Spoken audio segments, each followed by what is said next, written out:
Au cœur de la nuit, éclairé seulement par la faible lueur de l'écran de mon téléphone, mon cœur s'est brisé en 1000 morceaux.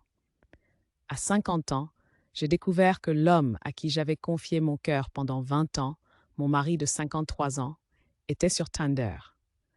C'est une histoire aussi vieille que le monde, mais déformée par l'ère numérique. Mes yeux étaient rivés sur cette maudite application, mes doigts flottaient au-dessus de l'écran et mon esprit s'emballait.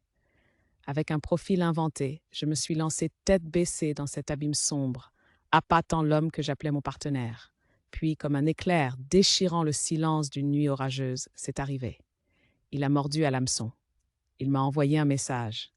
La piqûre de la trahison a mordu profondément, chaque mot un poignard venimeux, déchirant mon cœur. 2 décennies d'amour, de confiance et de complicité se sont effondrées sous le poids de cette tromperie. 15 ans de vœux sacrés ont été réduits à un murmure insignifiant par l'écho creux de son message. Mes larmes menaçaient de couler, mes cris aspiraient à être libérés, mais je les ai retenus. Pas encore, me suis-je dit, pas encore. Comment affronter la personne avec qui vous avez partagé votre vie, vos rêves, vos espoirs et vos peurs quand vous ne pouvez plus lui faire confiance? L'homme qui était censé protéger votre cœur a été celui qui y a planté un couteau. Comment lui dire que vous connaissez son secret?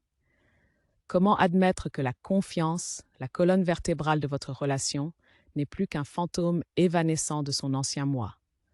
Comment dire à votre mari que vous l'avez surpris sur Tinder et que la foi que vous aviez en lui est irrémédiablement brisée? Chaque tic-tac de l'horloge, chaque battement de mon cœur résonne avec ces questions, exigeant des réponses que je n'ai pas.